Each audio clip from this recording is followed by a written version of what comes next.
always have towards your team that you never told them, right? For example, it can be something as small as the time when you all go out to eat and you never asked me to go together. To be honest, I was feeling very left out. I don't know, that could be something small, and you could have something that's more, much bigger as a conflict with your team, but share them that vulnerable assumptions. And if you want, you can add one appreciation you never say to your team as well. And I want you to try, even if it's hard, to take this one small action, because you never know when you are being vulnerable, what kind of environment or things that you are starting to create for your team to start feeling safe, right? I will give you one song's time, and then we'll come back later, okay?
One more song, okay.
everyone still we need more time.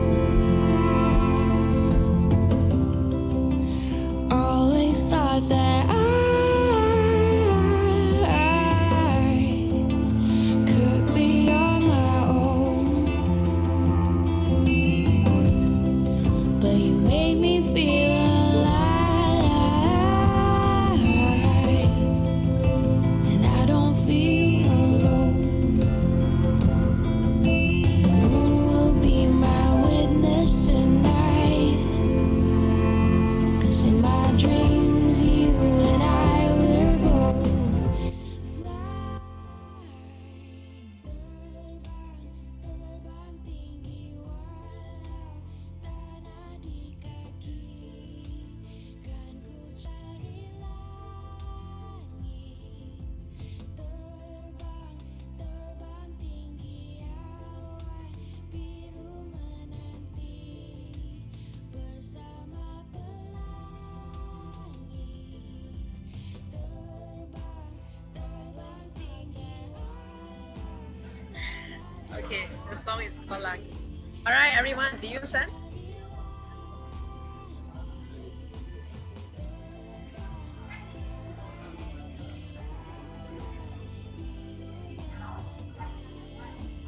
Cool.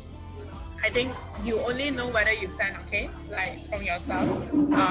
And I think this is very important, even though the conference is virtual, which is something really sad for Isaac, because Isaac conference has always been one of the most amazing things for the organization.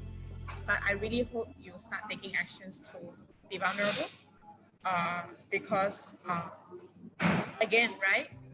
A lot of the times it's not just about yourself, whether you're able to step out as well. You also want to show your team that it's okay to do that. And you never know when you start doing what you will be able to empower, I would say, that start allowing other people to come out as well, right? And I think I wouldn't go too far on stories or whatever anymore. But I think what makes a team experience or leading experience kind of moment when you are still within an organization and you have a safe space, do your best to also try to provide that kind of experience for other people around you as well. Okay, so of course you have done the hard part, which is your vulnerable assumptions and also appreciation for your team. I have still one more actions for you. Remember the 3 people that you wrote their names just now? I want you to also thank them. Very short one, a thank you text to the person who you wrote down their names. If you want, you can even put out on Insta story and tag them. You have an excuse now, okay? Like, yeah, I have these sessions and they asked me to share or whatever.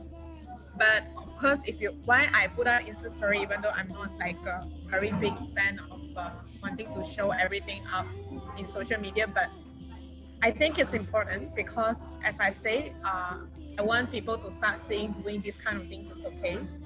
And I think it's little moments or connections like this that make a whole lot of difference to people's experience. So take some time to thank the 3 people that you wrote down their name just now.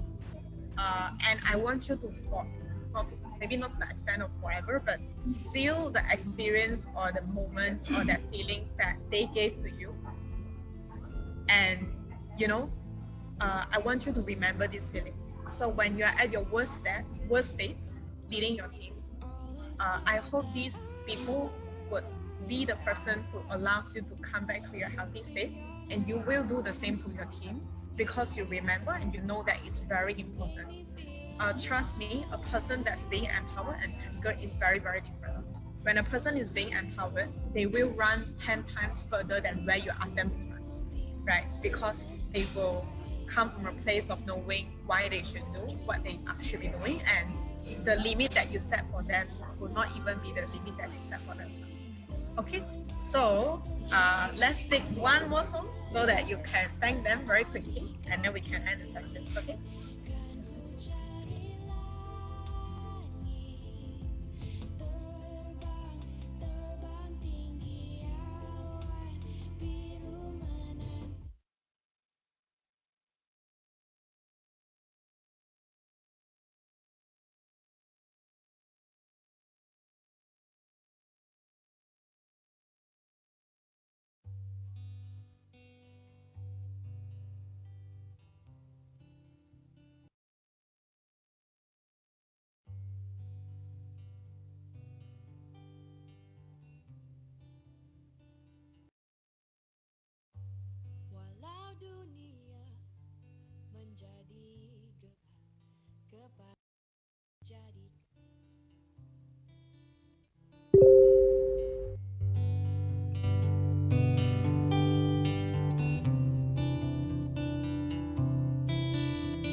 Walau dunia menjadi gelap gelita, pegang dengan penuh percaya kepada mimpi kita.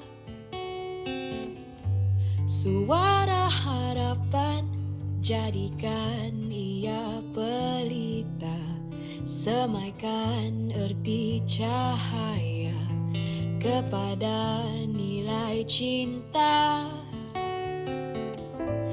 Apakah maksud hidup tanpa pelbagai suasana? Apakah maksud hidup tanpa Wait, can I just ask pelbagai something from everyone? suasana? I want to take a photo Lift your of all of us, dreams so if you guys can way turn on up your cams for literally 5 seconds. high. Lift your goal. What do you say, Leo? I cannot hear. Oh, I was just gonna ask if everyone can turn on their cams for 5 seconds so I can take a quick photo to use as the Insta post.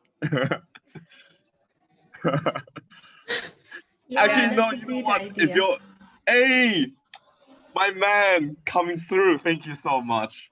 Oh, Dippy, thank you so much. Yes. All right, I'll take it now. Thank you, guys. All right, smiles.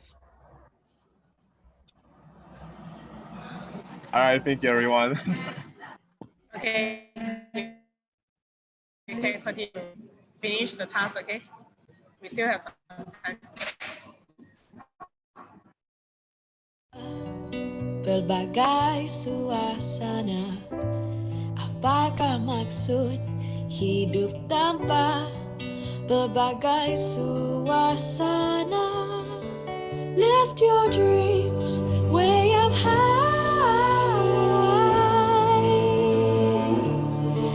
Lift your goals to the sky.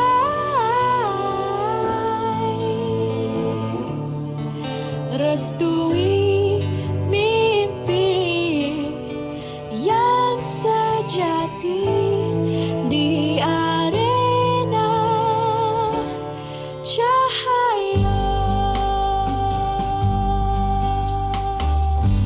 Keindahan jiwa keselah apabila kita merintangi cabaran masa dengan kesabaran cinta. Ingatlah teman, senyuman dan warna kita, itulah kunci ke jalan dunia kita impikan. Apakah maksud hidup tanpa pelbagai suasana? Apakah maksud hidup tanpa pelbagai suasana? Lift your dreams way up high. Lift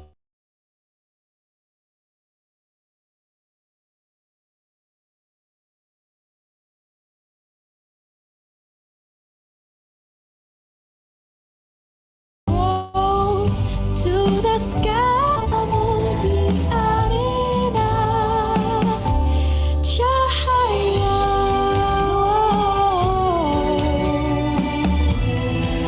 Di arena cahaya.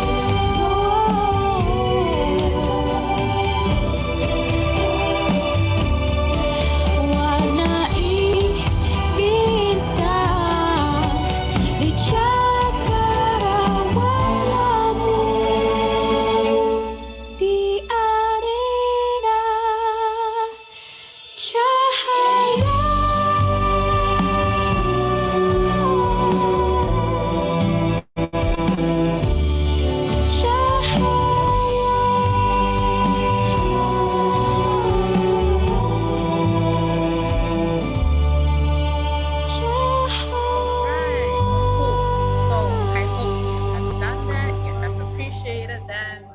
let's embrace a very short moment of cringe, in your life. I hope they do respond back to you as well. So trust me, this is gonna make their day. It's probably gonna make your day as well. Okay. So if you are done, we can wrap up the final part. So the definitions of empowering others again, they are just very, very simple definitions. How do you communicate effectively in a diverse environment? How do you develop and empower other people? And how do you engage with others to achieve bigger purpose? I don't think there's any specific formulas or ways or techniques that you can do to always make sure your people are with you to strive for one thing. But on your LCP journey, if there's one thing that I really wish you to remember is really your team experience and also what does it mean to really develop people that you lead.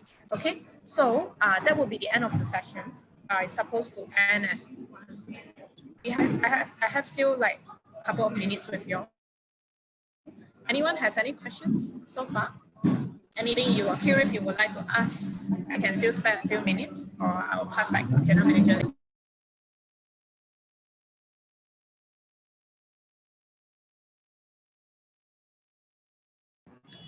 Hi, can I ask a little bit? Yeah. I'm just want to ask you about the being vulnerable because somehow for me it's quite big and I feel really hard to be truly vulnerable with my team.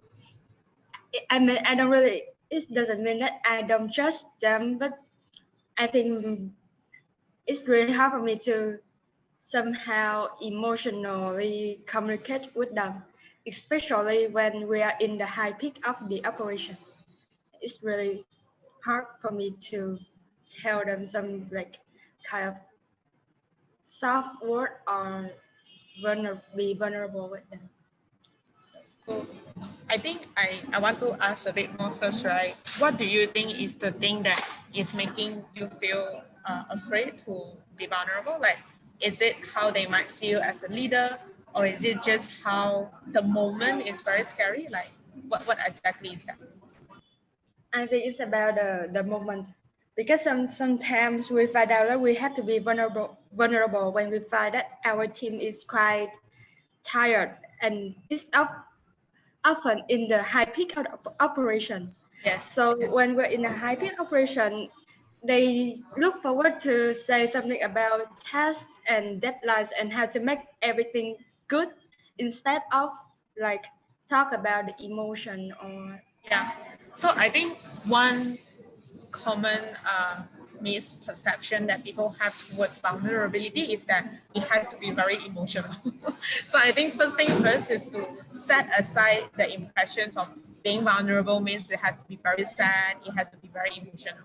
But the real definitions of being vulnerable, it actually means putting yourself at risk, right? Putting yourself at risk means, for example, choosing to do the right thing, even though you don't know what's the result, right? Choosing to speak up, even though you don't know how might people think of you. So I think those moments are also vulnerable moments. It simply means when you are doing something, you are letting go of what you expect and what you want to control, right? So those are moments where it defines vulnerability. So when you want to have a safe space with your team and all, it doesn't have to come in any form of expectations. Like it has to be very emotional. But sometimes if your team is the kind that likes to just express, it could be anger, it could be, I don't know, like my MC team, they love to express, but it's in a very aggressive manner. They usually don't express like vulnerability in a very sad and calm way. They usually just sometimes they will shout, sometimes they will, but that's my team. That's the way they feel comfortable with. So I think definitely it's about what your team feels comfortable of. And of course, don't do this kind of space in the middle of nowhere. Like you're talking about achievement halfway and you suddenly go to a vulnerability space, like you have to pace them, right? So for example, as LCP, I will really spend a lot of time to design my team experience. For this, I bring my team a lot when I was EB to do community service, right? So for example, I bring them to distribute food as well as one of the activity. So when they finish that kind of activity, I have a space to have that conversation with them, for example. So it's not like in the middle of nowhere that I will start jumping into this thing. But I put a lot of effort in creating this little space that allow people to have space to feel safe. And I think, nevertheless, you have to start from yourself. If it's scary, just do it and see what's the consequence, because I think it's scary because it's unknown, right? When you start trying, doing it again and again, apparently it won't become that scary anymore. And also, when you are the first person who started, you set the benchmark of being vulnerable. So when you are the P and they see that you are not, you are afraid to even talk about your own fear and who are you as a person, they will also automatically take that as a benchmark that then I should not share my own fear. I should not talk about my own fear, or even I don't know, like what is in me, or who am I really as a person as well. Yeah. I hope that answers to your questions. Anyone else have any? Cool. Thanks. Long journey. If you just wanted to try start being vulnerable, it's a couple of years journey.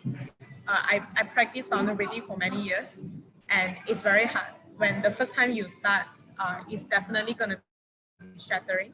But the more you do it, and then the more open slowly you will be. Cool. Anyone else still have any questions?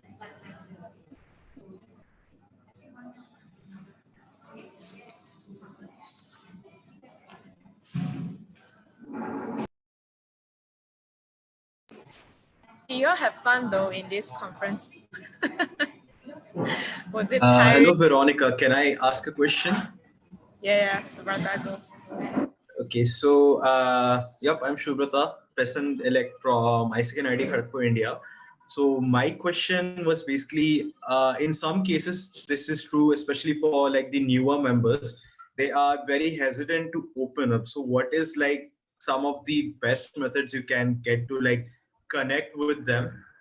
Like some steps that I can take to connect better with them, because like in the virtual scenario, my current membership has a lot of like newer members who I do not know so well. So some things are tricky for me, right?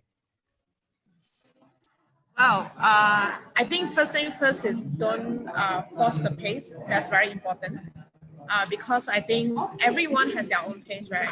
So don't fall into the loop of, hey, everyone, you must tell me your childhood trauma and experience, So let's not go there. But I think at the same time, of course, the lighter version is you can still find something common between your people and just go with them. Like, do they all like to hike? But situations like this, you can't do much. Or do they all like to play, what is that called? The thing that you kill each other. Among Us, yeah, for example. I don't know, some virtual stuff that you can connect. But if you want something deeper, there is certain kind of activities you can facilitate. So for example, we used to do this thing called River of Life. So what we do is we ask everyone to draw a river. So that kind of shows like the ups and downs in your life. But you have to build a very clear expectations that it's supposed to be a safe space for everyone, right? So no judgment, etc. So when they start drawing, it's a reflective space. Then you can put them into pairs. They can share about how they grow as a person and all. So these kind of things might be like, but it's very important because when you know why your teammates are behaving in certain ways, you know that's because of their upbringing, right? Like certain background they come from, certain experience they might have life before, they might have in their life before. That's why you have certain teammates that are more aggressive, they are more very afraid of emotions. Maybe some that are extremely vulnerable. There's a reason behind why everyone is like that, right? The point is not to change, or the point is not to alter anything. The point is just to learn how to accept each other. And the faster you get into the phase of no, the easier it is your team dynamic will be shaped. Yeah.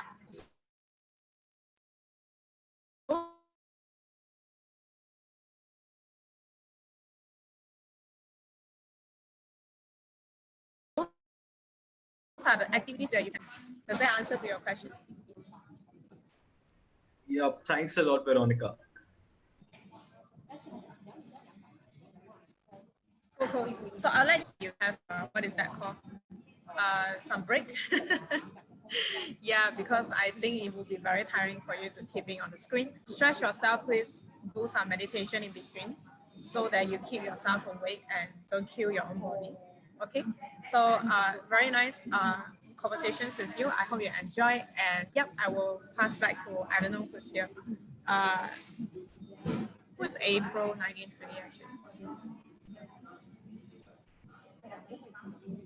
Yeah, you can take back the host, maybe.